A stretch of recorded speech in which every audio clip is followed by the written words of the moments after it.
மோசடிக்கு என்ன வித்தியாசம் அதைத்தான் நம்ம இந்த வீடியோல பார்க்க போறோம். வாங்க பார்க்கலாம். போறதுக்கு முன்னாடி சேனல் சப்ஸ்கிரைப் பண்ணிக்கோங்க. நம்ம ரெகுலரா யூஸ் பண்ணக்கூடிய மொபைல்ல நம்ம மந்த்லி ரீசார்ஜ் பண்றோம், இல்ல வீக்லி ரீசார்ஜ் பண்றோம், இல்ல கார்டு மூலமா ரீசார்ஜ் பண்றோம், இல்ல அன்லிமிட்டெட் ரீசார்ஜ் பண்றோம். ஸோ இப்போ மோஸ்ட்லி நம்மளுக்கு அன்லிமிட்டெட்ல தான் ரீசார்ஜ் போயிட்டு இருக்குது. ஸ்கேம்னா என்ன, எது மூலமா இது நமக்கு மக்களுக்கு என்ன மாதிரியான பிரச்சனைகள் நடக்குது அப்படிங்கறத ஒரு 2-3 டாபிக் எடுத்து நம்ம இன்னைக்கு பேச போறோம்.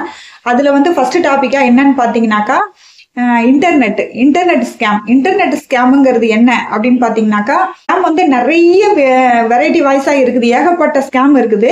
ஸோ நம்ம இன்னைக்கு முக்கியமா பார்க்கக்கூடிய 3 விதமான ஸ்கேம் பத்தி மட்டும் தான் நான் பேச போறேன். அது பாத்தீங்கன்னா ஃபர்ஸ்ட் வரக்கூடியது இன்டர்நெட் ஸ்கேம்னா என்ன அப்படின்றத ஃபர்ஸ்ட் பார்ப்போம். அடுத்தது பாத்தீங்கன்னா ஸ்கேம் மீடியால வரக்கூடிய மீடியா ஸ்கேம், அது ஒரு விதம், அது என்னன்றத ரெண்டாவது பார்ப்போம். மூணாவது ஸ்கேம் என்னன்னு பாத்தீங்கன்னாக்கா பேங்கிங் ஸ்கேம். இது 3 விதமான இது மக்களுக்கு ட்ரபிள கொடுக்கக்கூடியது, ஏமாத்தக்கூடியது. சோ இது பத்தி தான் நம்ம இன்னைக்கு பார்க்க போற டாபிக். சோ அதுல பாத்தீங்கன்னா இன்டர்நெட்ல என்னங்க ஸ்கேம் இருக்கும், அதுல நம்ம என்ன பண்ண போறோம் அப்படின்னு நீங்க கேட்டீங்கன்னாக்கா, இன்டர்நெட் நம்ம மந்த்லி ரீசார்ஜ் பண்றோம், 10 டேஸ்க்கு ஒன்ஸ் ரீசார்ஜ் பண்றோம், எப்படியோ ரீசார்ஜ் பண்றோம். மொபைல் இல்லாத மனிதன் கிடையாது. அப்படிங்கிற பட்சத்துல நம்ம இன்டர்நெட் ஸ்கேம் எப்படி நம்மளுக்கு பாதிக்குது அப்படின்னு கேட்டீங்கன்னாக்கா, இப்போ நீங்க ரீசார்ஜ் பண்றீங்க உங்க மொபைலுக்கு, ஒரு நாளைக்கு 1 ஜிபியோ 1.5 ஜிபியோ 2 ஜிபியோ 3 ஜிபியோ ஏதோ கொடுக்குறாங்க இல்லையா. அப்போ நம்ம 2 ஜிபி இப்போ ஒரு நாளைக்கு நீங்க ரீசார்ஜ் பண்றீங்க அப்படின்னா 2 ஜிபி நீங்க ஃபுல்லா யூஸ் பண்றீங்களா, 1 ஜிபி 1.5 ஜிபி இல்ல 1/2 ஜிபி இந்த மாதிரி யூஸ் பண்ணிட்டு நம்ம விட்டுருவோம். அப்போ மீதி இருக்கிற அந்த 1/2 ஜிபி அதை மீத்து நம்ம மறுநாள் அதை சேர்த்து கொடுக்குறானா, கிடையவே கிடையாது. அது அன்னையோட காலி ஆயிடுது. நீங்க யூஸ் பண்ணாட்டியும் அன்னையோட அது காலி ஆயிடுது. சோ அந்த 1/2 ஜிபின்றது நான் அப்ராக்சிமேட்டா சொல்றது. இது 1/2 ஜிபி, சில பேர் 1/2 ஜிபி தான் யூஸ் பண்ணுவாங்க, 1.5 ஜிபி கூட பேலன்ஸ் இருக்கும். சோ இந்த ஜிபியை நம்மளால விற்க முடிஞ்சு பணமாக்குனா எப்படி இருக்கும். ஆனா அதை நம்ம விற்கிறது கிடையாது. ஏன் விற்க முடியாதுன்ற ஆப்ஷனை, விற்க முடியுன்ற ஆப்ஷனை அந்த தளம் நமக்கு கொடுக்கல. சோ இப்ப இந்த ஜிபி எங்க போகுது அப்படின்னு கேட்டீங்கன்னா, இது ஒரு டேட்டா ரீசார்ஜ்லயும் எல்லாமே சேர்ற அவ்வளோ ஜிபியும் பாத்தீங்கன்னாக்கா அவன் அதை காசாக்குறான், அதை திருப்பி கொடுக்குறான். இப்ப நம்ம கிட்ட இருந்து 2 ஜிபி நம்மகிட்ட ரீசார்ஜ் பண்ணி வாங்கி நம்ம யூஸ் பண்ணி போக மீதி டேட்டாஸ அவன் காசாக்குறான். அவன் என்று சொல்றேன், யாருன்னு யோசிக்காதீங்க. இப்போ அது நான் குறிப்பிட்டு எந்த நேமையுமே நான் சொல்ல விரும்பல, குறிப்பிட்டு எந்த இன்டர்நெட் தளம்ன்றத நான் சொல்ல விரும்பல. ஆனா உள்ள சுச்சுவேஷன் இதுதான். இப்ப நீங்க என்னைக்காவது ஒரு நாளைக்காவது நீங்க பண்ற ரீசார்ஜுக்கு இப்போ ஒரு 2 ஜிபி நீங்க கொடுக்குறோம் அப்படின்னாக்கா, இன்னைக்கு நீங்க யூஸ் பண்ணி முடிச்சுட்டு மீதி டேட்டா எங்க போகுது, அதை நம்ம என்ன பண்றோம் அப்படின்னு கொஞ்சமாவது நம்ம என்னைக்காவது நம்ம யோசிச்சு பார்த்துருக்கோமா சொல்லுங்க? யோசிச்சு பார்த்ததே கிடையாது. ஆனா இது உண்மையா நடக்கக்கூடியது என்ன அப்படின்னு கேட்டீங்கன்னாக்கா, நம்ம யூஸ் பண்ணி போன டேட்டாஸ் மீதி அவன் குறிப்பிட்ட டேட்டாஸ் எல்லாருடைய டேட்டாஸ்லயும் சேர்த்து பாத்தீங்கன்னாக்கா அவனுக்கு பல்லாயிரக்கணக்கான கோடி ரூபாய் உள்ள டேட்டாஸ் அவனுக்கு ஒரு நாளைக்கு மீறும். அதாவது நம்ம யூஸ் பண்ணாம விடுற டேட்டாஸ் அவனுக்கு பல கோடி டேட்டாவா கலெக்ட் ஆகும். அப்போ அந்த டேட்டாஸ் எல்லாம் எங்க போகுது அப்படின்னு கேட்டீங்கன்னா, அது ஒரு அமைப்பு, அதாவது ஒரு தளத்துக்கு இப்ப அதிகமான ஜிபி தேவைப்படுற ஒரு சில இன்டர்நெட் தளம் இருக்கும் இல்லைங்களா, அந்த மாதிரியான இடங்களுக்கு அந்த டேட்டாஸை கொண்டு போய் அவன் சேர்க்கிறான்.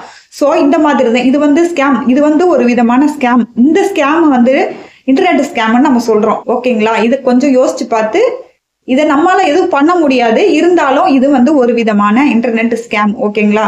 இப்ப நம்ம அடுத்து பார்க்க போறது மீடியா ஸ்கேம். மீடியா ஸ்கேம்னா என்ன அப்படின்னு பாத்தீங்கன்னாக்கா, இப்போ ஒரு ஆப் டவுன்லோட் பண்றதா இருக்கட்டும், இல்ல மொபைல்ல நீங்க என்ன ஒரு ஆப் நீங்க உங்களுக்கு யூஸ்ஃபுல்லா இருக்கலாம், இல்ல கேமிங்கா இருக்கலாம், இல்ல சோ எந்த ஒரு ஆப்பா இருந்தாலுமே உங்ககிட்ட இருந்து பர்மிஷன் கேட்பாங்க. ஸோ சில பாதுகாப்பான ஆப் எல்லாம் நிறைய இருக்குது. ஸோ நம்ம இந்த மாதிரி யூடியூப்லாம் ரொம்பவே நமக்கு பாதுகாப்பான ஆப் தான். இன்ஸ்டாகிராம் அண்ட் ஃபேஸ்புக் எல்லாமே ஒரு பாதுகாப்பான ஆப் தான். நான் அந்த ஆப்புன்றதை வச்சு நான் எதுவும் குறை சொல்ல விரும்பல. இருந்தாலும் இந்த மீடியா ஸ்கேம் அப்படிங்கிறது என்ன அப்படின்னு பாத்தீங்கன்னாக்கா, இப்போ ஒரு ஆப் சில இப்போ ஆப்லாம் பாத்தீங்கன்னாக்கா நம்ம கிட்ட எல்லா பர்மிஷனுமே கேட்பாங்க. உங்களுடைய லொகேஷனை சொல்லுங்க, ஷேர் பண்ணுங்க, உங்களோட மொபைல் நம்பருக்கு ஓடிபி அந்த ஓடிபி எடுத்துப்பாங்க. அப்ப அந்த ஓடிபி போறப்ப என்ன ஆகுனாக்கா, நம்மளுடைய மொபைல்ல உள்ள கான்டாக்ட்ஸ் ஃபுல்லா அவங்களுக்கு போகும். ஸோ அந்த மாதிரி கேலரி பர்மிஷன் கேட்கும். கேலரி பர்மிஷன் கேட்குறப்ப நம்ம கேலரியில என்னென்ன போட்டோஸ் வச்சிருக்கோம் அந்த போட்டோஸ் ஃபுல்லா அவங்களுக்கான இது போகும்.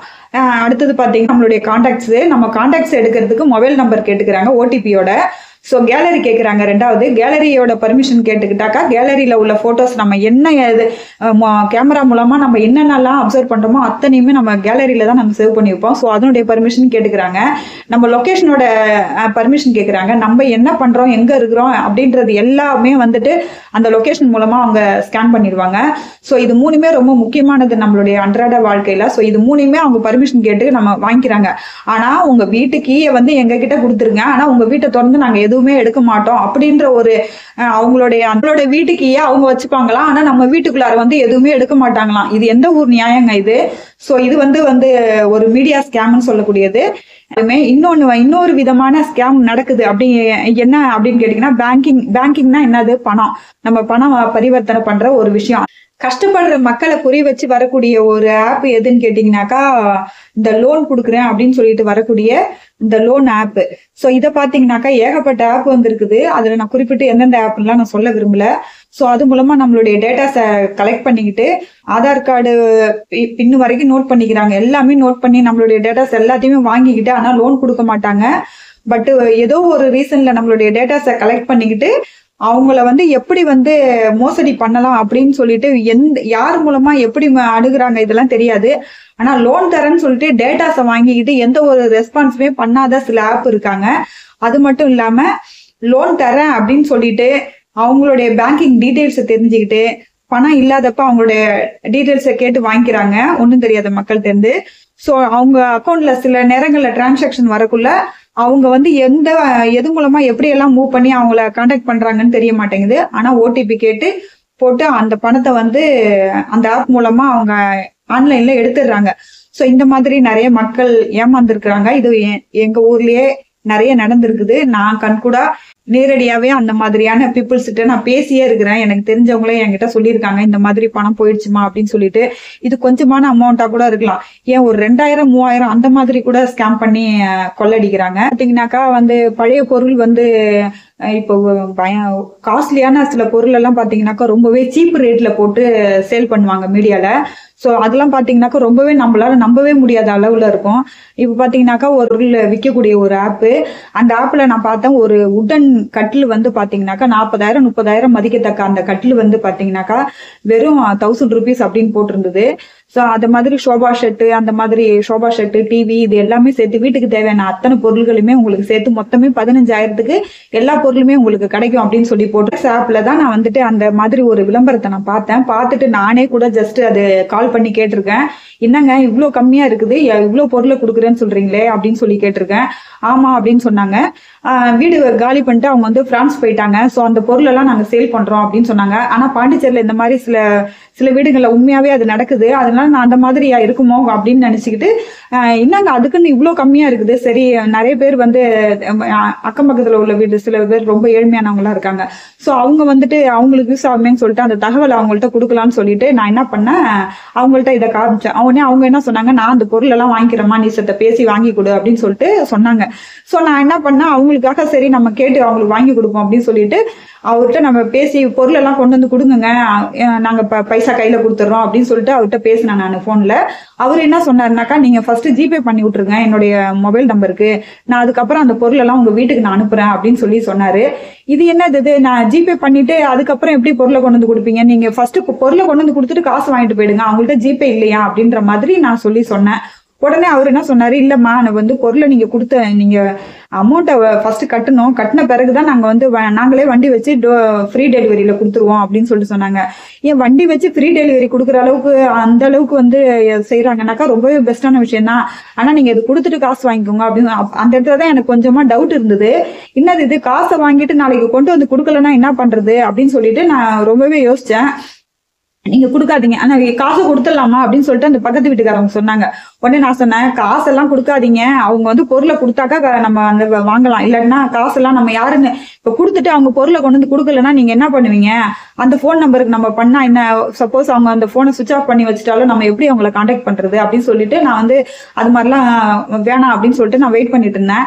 அதே மாதிரியே அதுக்கப்புறம் அந்த பொருள் நாங்க திங்ஸ் வாங்கல. ஸோ ஒரு 1 week கழிச்சு என்னோட ஹஸ்பண்ட் ஒரு வீடியோ ஒன்று அனுப்பிச்சிருந்தாங்க எனக்கு. அதுல பாத்தீங்கன்னாக்கா அதுல ஒரு இது பத்தின வீடியோ ஒன்று போட்டிருந்தாங்க. என்னன்னு கேட்டா, பாண்டிச்சேரியில இப்ப இது மாதிரியான ஸ்கேம் நிறைய நடக்குது, யாரும் இந்த மாதிரி காசு கொடுத்து ஏமாந்துடாதீங்க, பொருள் ரொம்ப கம்மியான ரேட்ல கொடுக்கறதா சொல்லிட்டு அவங்க வந்து அட்வர்டைஸ்மெண்ட் கொடுத்துருக்காங்க மீடியால. ரிப்போர்ட் வந்து ஒன்னு இருந்து என்னோட வாட்ஸ்அப்புக்கு வந்துச்சு. ஸோ அதை பார்த்தோன்னே தான் நல்ல வேலை நம்ம ஏமாறல, பணம் கொடுக்கல அப்படின்னு சொல்லிட்டு நான் ரொம்பவே சந்தோஷப்பட்டுக்கிட்டேன். இன்னொரு வித்தியாசமான ஆன்லைன் மோசடி அப்படி அது எது அப்படின்னு கேட்டீங்கன்னாக்கா, cheapest, very very cheapest mentality and cheapest amount. என்ன இப்படி சொல்றேன்னு பாக்குறீங்களா? ஆமா, ஏன்னா இதை நானே வந்துட்டு ஏமாந்துருக்கேன்னு சொல்லலாம். ரொம்ப சீப்பான அமௌண்ட், எப்படி சொல்றது, ஒரு 200 ரூபாய்க்கு கூட ஒரு மோசடி பண்ணக்கூடிய சில நபர்கள் வந்து இருக்காங்க அப்படின்னு நினைக்கக்குள்ள ரொம்ப ரொம்ப வேதனையா இருக்குது. அந்த சின்ன ஒரு இது சொல்றேன் பாருங்க. ஒண்ணுமே இல்ல, ஒரு ஆப்ல ஒரு ஃப்ரெண்டா பேசுறாங்க, ஒரு தம்பியா பேசுறாங்க. அந்த தம்பி வந்து அவங்க அம்மாவுக்கு உடம்பு சரியில்லை, ஒரு இக்கட்டான சுச்சுவேஷன்ல நான் ஆக்சிடென்ட் ஆகி நான் கொண்டு போய் சேர்த்திருக்கிறேன், கையில சுத்தமா என்கிட்ட காசு இல்ல, ஒரு 200 ரூபாய் கொடுங்கக்கா, ஒரு 500 ரூபாய் கொடுங்கக்கா அப்படின்னு சொல்லிட்டு ஒரு நட இல்ல 2 நட வாங்கியிருக்காங்க. சோ இந்த மாதிரி நம்ம பாவப்பட்டு ஐயோ உண்மை போல இருக்குன்னு சொல்லிட்டு நினைச்சு நம்ம கொடுக்குறோம் அந்த பைசாவை. சோ அது வந்து உண்மையாவே அந்த அந்த இடத்துல என்ன நடந்திருக்கு, ஆக்சிடென்ட் நடந்திருக்கா, உண்மையாலுமே அது வந்து அந்த மெடிசன்ஸுக்கு தான் அது தேவைப்படுதா, அந்த காசு அவங்க அம்மாவை காப்பாத்ததான் அந்த காசு தேவைப்படுதா, அதெல்லாம் தெரியாது. ஆனா பொய் சொல்லி இந்த மாதிரி சில பேர் வந்துட்டு ஆன்லைன்ல வந்துட்டு 200 கொடு 500 கொடுன்னு சொல்லிட்டு வாங்குறாங்க காசு. அதே மாதிரி இன்னொரு இதுல பாத்தீங்கன்னாக்கா, ஒரு பெரிய ஆளுன்னு சொல்லிட்டு ஒரு பொண்ணுகிட்ட இன்ட்ரடியூஸ் ஆயிட்டு எனக்கு நிறைய இது மாதிரி நிறைய பேரு நம்ம கூட இருக்கிற ஃப்ரெண்ட்ஸுங்க வந்து சொன்ன ஒரு விஷயம் வந்து, ரொம்ப ஃப்ரெண்டா பழகிட்டு, இன்ஸ்டாகிராம்ல ஃப்ரெண்டா பழகிட்டு அவங்க வந்து பெரிய ஆளுன்னு தான், ஒரு சென்னையில வந்து பெரிய ஆளு அப்படின்னு சொல்லிட்டு அவங்க வந்து பேசுறாங்க. ஸோ பேசிட்டு என்ன பண்றாங்கன்னு கேட்டீங்கன்னா, ஒரு இக்கட்டான சுச்சுவேஷன்ல மொபைல வந்து வீட்டுல மறந்துட்டு வச்சுட்டு வந்துட்டேன் அப்படின்னு சொல்லிட்டு ஒரு 1000 கொடு, 500 கொடு, 2000 கொடு. அப்ப அவ்வளவு பெரிய பணக்காரனா பில்டப் போட்டா அந்த பொண்ணுகிட்ட பில்டப் போட்டா அந்த பர்சன் ஒரு 500, 200, 1000 அப்படிங்கிறது ஒரு சாதாரண விஷயமா கேட்கும்போது அந்த பொண்ணு வந்து இவ்வளவு பெரிய பணக்காரன், ஒரு 200 ரூபா கொடு 500 ரூபா கொடுன்னு கேக்குறாங்களே அப்படின்னு சொல்லிட்டு ஏமாந்து அந்த பொண்ணு வந்து கொடுத்துட்றாங்க.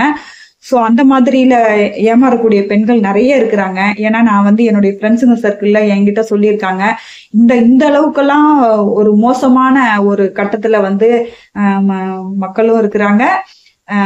அதாவது மக்கள்னா பொதுவா நான் எல்லாரையும் சொல்ல வரல, சில பேர் இந்த மாதிரி ஆன்லைன்ல மோசடி பண்ணியே பழக்கப்பட்டு வாழ்ந்துகிட்டு இருக்காங்க. அதனால தயவு செஞ்சு இன்ஸ்டாகிராம்லயா இருக்கட்டும், ஃபேஸ்புக்லயா இருக்கட்டும், யாராவது காசுன்னு கேட்டா பாவப்பட்டு காசை கொடுத்து ஏமாறாதீங்க. உங்களுக்கு பாவம் கொடுக்கணும் அப்படின்னு தோணுச்சுன்னா, எவ்வளவோ ஆசிரமா இருக்கு, எவ்வளவோ நம்ம நடந்து போற வழியில கை கால் இல்லாத வயதான முதியவர்கள் இருக்காங்க, அவங்களுக்கு கொடுத்து ஹெல்ப் பண்ணுங்க. உங்களுக்கு கொடுக்கணும் அப்படின்னு தோணுச்சுன்னா அந்த மாதிரி கொடுங்க. இந்த மாதிரி ஆன்லைன்ல கொடுத்து தயவு செய்து பணத்தை கொடுத்து ஏமாறாதீங்க. 100 ரூபாயா இருக்கட்டும் கொடுக்காதீங்க. இது வந்து என்னுடைய தாழ்வான வேண்டுகோளா எடுத்துக்கோங்க. இன்னொன்னு சொல்றேங்க, ஏமாத்துறவங்க இருக்கிற வரைக்கும் ஏமாறுறவங்க இருந்துதான் ஆவாங்க. ஏமாறுறவங்க இருக்கிற வரைக்கும் ஏமாத்துறவங்க உருவாகிக்கிட்டு தான் இருப்பாங்க. இதெல்லாம் நான் வந்து ரியல் லைஃப்ல நான் அனலைஸ் பண்ணது. ஸோ இதை நான் உங்களுக்கு ஷேர் பண்ணணும், இதனால 4 பேர் பலன் அடைவீங்க அப்படின்ற ஒரு நம்பிக்கையில தான் நான் இதை உங்களுக்கு ஷேர் பண்றேன். ஸோ உங்களுக்கும் இந்த மாதிரி ஏதாவது சுச்சுவேஷன் நடந்திருக்கா ஷேர் பண்ணுங்க, உங்களுடைய கமெண்ட்ஸுகளை பதிவு பண்ணுங்க. இவ்வளோ நேரம் இந்த வீடியோவை பொறுமையா பார்த்ததுக்கு ரொம்பவே நன்றி ஃப்ரெண்ட்ஸ். உங்களுக்கும் இந்த மாதிரி ஏதாவது சுச்சுவேஷன் நடந்திருக்கா அப்படிங்கறத உங்களுடைய கருத்துக்களை பதிவு பண்ணுங்க. எதுவா இருந்தாலும் சரி, நான் பேசுனதுல ஏதாவது தவறு இருந்தாலும் நீங்க சுட்டி காட்டுங்க, சரியா இருந்தாலும் சொல்லுங்க. இது போல மேலும் நிறைய விஷயங்களை நம்ம ஷேர் பண்ணி பேசலாம். வீடியோ தொடர்ந்து பார்க்க சேனல் சப்ஸ்கிரைப் பண்ணிக்கோங்க, சப்போர்ட் பண்ணுங்க. Thank you friends.